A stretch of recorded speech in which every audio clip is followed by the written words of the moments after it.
भारतीय जनता पक्षाची काल मुंबईमध्ये एक रॅली होती आणि त्या रॅलीमुळे त्या भागामध्ये ट्रॅफिक जॅम झाला.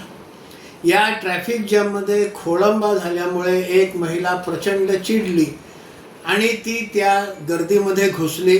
गिरीश महाजन हे महाराष्ट्रातले मंत्री तिथे होते आणि त्या मंत्र्यांच्या समोर त्यांनी आपला सगळा राग अत्यंत मोठ्या आवाजामध्ये बाहेर काढला. ही क्लिपिंग ज्यांनी पाहिली असेल त्यांच्या लक्षात आलं असेल.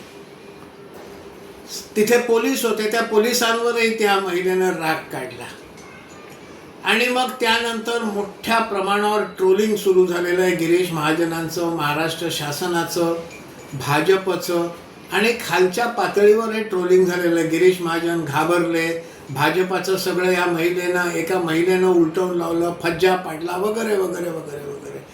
काही तर अगदी खालच्या पातळीवरचं तिथे ट्रोलिंग झालं आहे की ज्याचा उल्लेखही इथे करू नये. आणि स्वाभाविक होतं, ती महिला चिडली होती.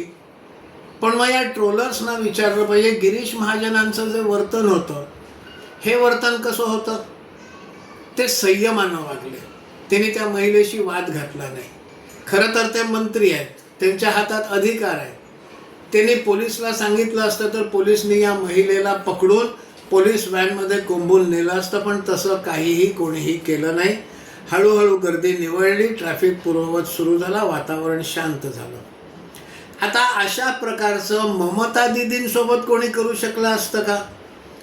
एक मागे ममता दीदी त्यांचा काफिला चाललेला असताना काही तरुणांनी जय श्रीरामच्या घोषणा दिल्या. ममता दीदी आपल्या गाडीतनं उतरल्या आणि चाळीमध्ये गोंधळ घालणाऱ्या मुलांवर चाळीतली एखादी महिला खोलीतनं बाहेर येते आणि त्या मुलांना डाफरायला सुरुवात करते. तशा प्रकारचं ते दृश्य त्या ठिकाणी ममता दीदींनी उभं केलं. त्याच्याही आधी काही वर्षापूर्वी CAA नागरिकता सुधारणा कायद्यावरून दिल्लीमध्ये प्रदर्शन झालं. शाहीन बागचा रस्ता आणि तो सगळा परिसर किती दिवस अडवून ठेवला होता. मग त्याबद्दल हे ट्रोल्स कोणीच कसं काही बोलले नाहीत. बरं, ते कलकत्ता शाहीन बाग जाऊन द्या.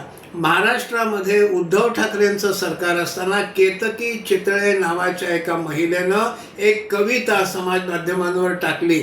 त्या बदल्यामध्ये किती दिवस त्या केतकी चितळेला तुरुंगात टाकलं. कंगना राणौत काहीतरी बोलल्या, त्या उद्धव ठाकरेंना ते पटलं नाही म्हणून बुलडोझरनी त्यांचं कार्यालय तोडलं. हे काय मोठं वीरतेचं काम होतं का? मग गिरीश महाजनांनी संयम दाखवला, त्याचं कौतुक करायचं का ट्रोल करायचं?